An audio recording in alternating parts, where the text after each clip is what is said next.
Vanakkam again. If you have at any point tried to access research papers, you would have most likely hit this wall.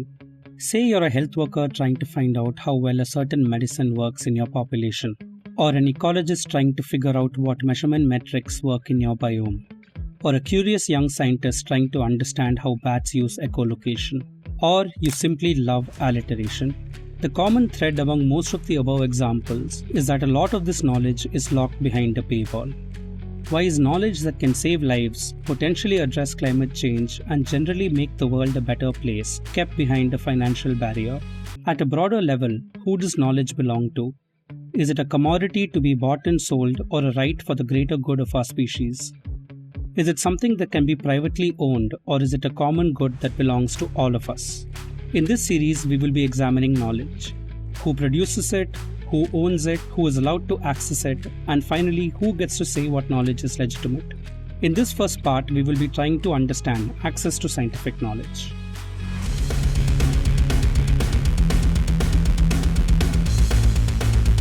Let me quickly explain how scientific research and publication works.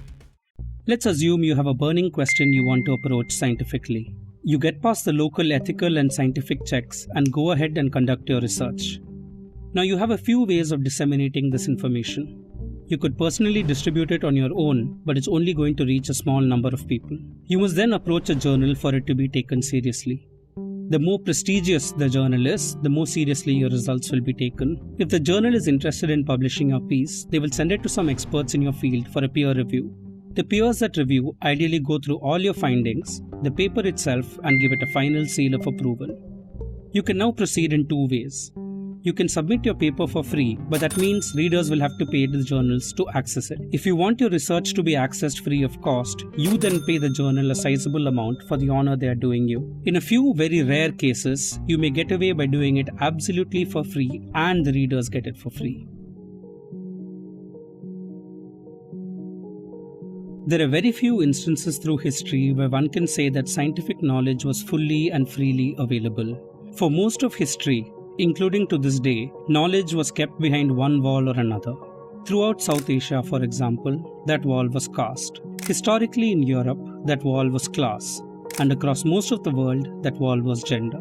The sharing of knowledge among those who had access to it, though, varied through history. From China to Mesopotamia, scientific knowledge and its sharing seems to have been a high priority, often having a royal mandate. Take the Ptolemaic dynasty in Egypt, for example. Ptolemy, with a wish to create a library with all the writings of all men as far as they were worth serious attention, founded the Great Library of Alexandria in 295 BCE. Records show it contained over 400,000 books, covering most topics known at that point. Any ship that docked in Alexandria, one of the biggest ports in the world, had to hand over all its books to the library. The librarians would keep the book but make a copy and give it back to the owners. The library was also universal, and most people who could read were able to access most of the books. Reproduction of this knowledge was also harder in ancient times. If you had a complaint about bad quality copper, for example, you had to write it out on a clay tablet. Books had to either be copied by hand or painstakingly assembled by block printing. The invention and rapid spread of the Gutenberg press in 15th century Germany changed this by magnitudes. Cheap spread of literature and knowledge was now finally available for at least a part of the masses. Books and scrolls were the biggest source of scientific literature for the longest period. If you had a radical idea or scientific breakthrough, you most likely would have had to write it up as a book, or maybe a pamphlet to nail on a church door. Letters written to peers also became a convenient way to spread this knowledge. Scientific journals as we know them today started sometime in the late 17th century. It only took a few decades for the first fully peer-reviewed journals to start spreading. This model of spreading knowledge really took off in the early to mid-19th century when journals like the Lancet and the BMJ started publishing. Since then, journals have become the primary form of scientific communication and exchange. The number of scientific journals also grew rapidly over the years, doubling every decade or so. Coming to financing. Most journals till the end of the 20th century followed the subscription model of financing. Though most of the peer reviewing was done for free by other scientists, the editing, formatting, and printing did take a lot of resources. Until the advent and spread of the internet, print was still the main medium of communication, and it wasn't cheap. Enter here the main villain in almost every story: capitalism. Post-Second World War, a small cabal of capitalists realized that there is a lot of money to be made from academic publishing. Here's the thing about scientific knowledge. If you're an academic or a scientist and need to continue your work, it's likely you'd be willing to pay whatever it takes to stay up to date with information. Media barons saw this as a perfect opportunity. They pumped money into buying smaller journals. They also started their own journals, all with grand titles like the International Journal of So-and-so. They then hiked up the cost for subscriptions and managed to make a neat profit. Academia also played into this without realizing. As the professional progress of the academics became more and more tied to the number of articles published and gravitas of the journals, this vicious cycle became the major mode of information transport. It should be noted that people doing the actual labor barely benefited from the increased profits. While the owners of the journals could now buy bigger yachts, the editors continued to be paid poorly, and peer reviewers continued to work for free. With the internet growing and most articles now being accessed online, the production costs also reduced a lot, making the profit margins even larger. Ideally, there should have been a decrease in subscription costs, but that would cut into profits, wouldn't it? A cost of a yearly subscription of online articles in the Lancet is about $250 and in the BMJ around $200. Capitalism inherently tends to lead to monopolies, and the case with academic publishing hasn't been very different. Just 5 publishers control over half the publications. Elsevier is the biggest of the lot, publishing about 18% of all academic literature. Academic publishing is also a massive industry, with annual incomes around $25 billion, in the range of the music recording industry. With such low production costs, they boast enviable profit margins, around 40%. Higher than most other services. This oligopoly lets them effectively set very high rates for subscriptions that we are all forced to pay. Given the prestigious nature of these journals, most of the people doing the latest and most impactful research also want to be published here. This effectively cuts off access to most of the world from the bleeding edge medical research.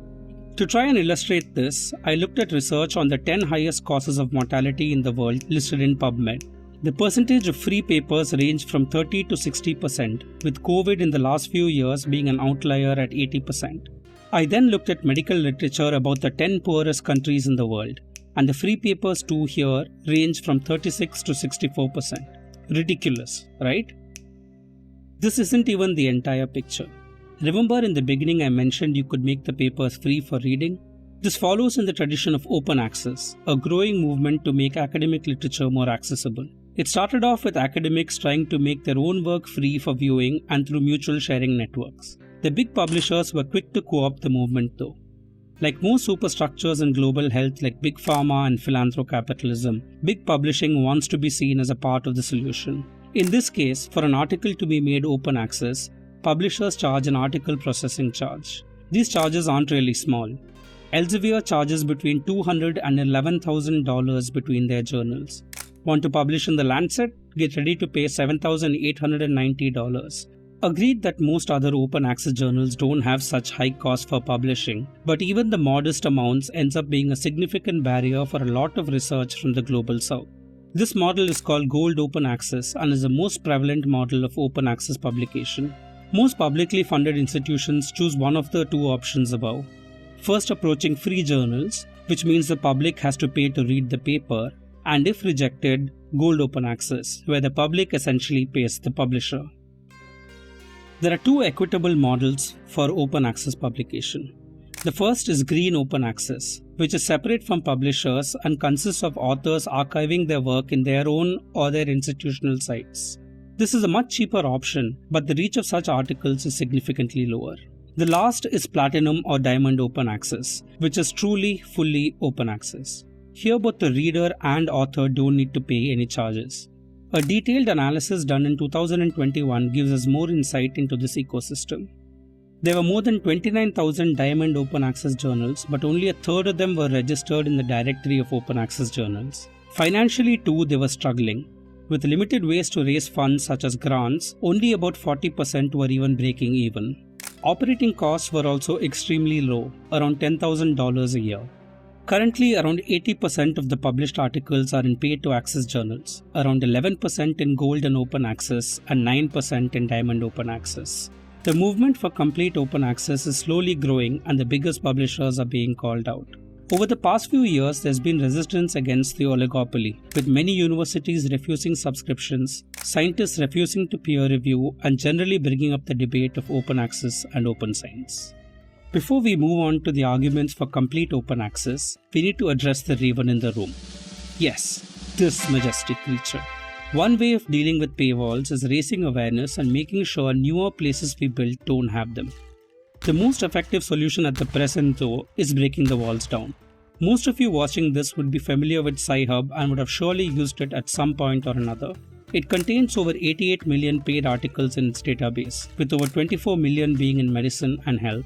Over the years, the site has helped millions of health professionals in both low and high income countries access papers that would have otherwise been too expensive to get. More than 1 million articles are downloaded every month from the site, with the highest density being from middle-income countries like China, India, and Brazil. Big publishers like Elsevier had tried to hit back with lawsuits, but American intellectual property law luckily doesn't hold much sway in former Soviet republics where Sci-Hub is hosted. For legal reasons and to make sure this video doesn't get pulled down, I'm obligated to state that I am not encouraging you to break local laws of wherever you're watching this from. My own reasons for supporting complete open access is based on 3 arguments: economic, rights-based, and commons-based. The first is purely based on production. None of the work and financing of the research is done by the publishers. Funding is done largely from government funds that all of us pay for, and the hard work of research is done by scientists. The peer review is done for free, and most of the formatting is done by the author. The only thing that the publisher gives is the name and the prestige of publishing with them, and get paid handsomely for it. Academia too is caught in this cycle. The aim is to always publish in a more reputed journal and end up paying more for it. Barely any labor is put in by the companies, yet all the profit is extracted. This brings me to the second point. The current system essentially treats scientific knowledge as a commodity. A research paper is worth the number of paid downloads it has. This also gives publishers an incentive to follow and choose research that is most likely to get them profit. If it works with the music industry, movies, and news, why should we assume that academic publishing, which works in the same model, will be exceptional? The incessant need to commodify everything is again something inherent to capitalism. What could be used to truly make the world a safer, healthier, and nicer place for all of humanity is just something for companies to make profit out of. Alexandra Elbakyan, the founder of Sci-Hub, is clear about this in her vision for the site. Its foundation is built on the communist idea of knowledge, that it belongs to all the people and not the private intellectual property of a few. The state of knowledge today clearly illustrates the contradictions of capitalism that Marx postulated. Capitalism has created a system where the production of knowledge has become easier, has created the means of spreading it cheaply across the world, but the very nature of capitalism means it will always be used for profit. Profit will always come above the people in the system. Even in the thick of COVID, the largest pandemic of the past century, some journals were still keeping papers behind paywalls. Given recent geopolitical happenings in West Asia, one can safely assume that international law doesn't really hold true anywhere, but it is a good starting point. Article 27 of the Universal Declaration of Human Rights states: 1. Everyone has the right freely to participate in the cultural life of the community, to enjoy the arts, and to share in scientific advancements and its benefit. 2. Everyone has the right to the protection of the moral and material interest resulting from any scientific, literary, or artistic production of which he is the author. Given the vague nature of these statements, we must see how they have been interpreted. The American Association of Advancement of Science gives a good explanation. They break up the right into smaller parts. Firstly, the right to science is not just the right to benefit from the advancements in science, but also to benefit from scientific methods and scientific knowledge. It means that anybody should be able to access knowledge, specialist or not. It also enshrines a right to access the materials for science and access education in science, both done responsibly. Funnily enough, their main publication, Science, has this knowledge behind a paywall. The second point is also important in this context. In the current scheme of publishing, It's the journals that have the final rights to the intellectual property. Even the material interest that the right talks about doesn't reach the author. Unlike traditional book publishing, authors don't get remunerated for each download of an article. Though 169 countries were signatories to this, local laws vary considerably. The nature of capitalism too is to blame. The protection of private property, whatever the cost may be, is central to the economic system. In this case, it is a private intellectual property of a handful of publishers. The commons are the things that all of us have access to and share. Things like water, the air, and the seas. An open and shared section of the earth. The commons argument for knowledge is that science is one such common. Something that is a result of the collective production of humanity and hence needs to be accessible to all of us. One could argue that there is no real independent or novel research in science. Unlike art, everything we do in science is built on something that many others have laid the foundations for. From basic equations, statistical techniques, social theory, and ideas. Apart from the 50 articles you need to pay Elsevier for. If everything we have as a base comes from knowledge that was passed on, shouldn't what we create be free for everyone to access? Taking a step back, the fact that we are in a position to work on this science is a testament to having enjoyed the benefits of scientific advancements through millennia that we didn't pay for. There are more links between the commons and science as we know it today. The early advent of capitalism in England happened alongside the enclosure of common lands by the nobility. Something similar has happened to science. A small group of profit-minded companies have barred most of us from accessing science. Eugenicist, racist, and fascist Garrett Hardin explains this in his essay, The Tragedy of the Commons. He argues that in any commons with a finite resource, people tend to overuse it for their own benefit, eventually leading to their destruction. This reinforced the notion that the commons had to be managed, either through state control or private entities. This notion of the commons was refuted by Nobel Prize winner Elinor Ostrom in her book Governing the Commons. Ostrom travelled across the world to find and compile examples where people without the intervention of state and private enterprise cooperated and managed the commons and found many examples. The anarchist tradition also has a long history with ideas and literature on managing the commons centered around mutual aid. Most of the work in publishing is done through mutual aid anyway. Those who write, peer review, and in most cases edit do so voluntarily without any payment for the general advancement of science. One wouldn't imagine the global medical community are all anarchists, but when it comes to academia, we certainly stick to some of the principles. Scientific knowledge is easier to manage than finite resources because it's not a zero-sum resource like a pasture or a fishing area. One person reading a research article doesn't make it inaccessible for someone else. There is no net loss for anyone however much knowledge is shared. Examples where this has happened in the digital age have only led to better results. Take the free and open source software movement in software development. A group of coders write and freely share code to anyone interested. Hardly any of it is done for personal financial gain, just a desire to make things better. A special shout out to video game modders, who don't make any money from mods but make things so much more interesting and fun. Imagine what we could do as a professional and academic community if we could apply these principles to our own research. Science would still advance even if Elsevier doesn't exist. This video has barely scratched the surface of the topic. In the long path that knowledge has taken, it has been co-opted by capitalism and made what it is today. Scientific knowledge is now a commodity, owned privately by a small group of publishers holding the entire academic community and humanity hostage with their methods. I firmly believe that knowledge is a common good and needs to be managed as such. The private model has clearly failed in removing the barriers to science. The state-owned model could work if the state was representative of the will of the people and their needs. But in almost every case today, it represents the same interests as the private sector. If we are to move to a better world, we as a species need to take back control of knowledge, most of which we have willingly given away. Given the global nature of knowledge and the underlying structures that prevent access, it will take time to fully realize, but it will be worth it.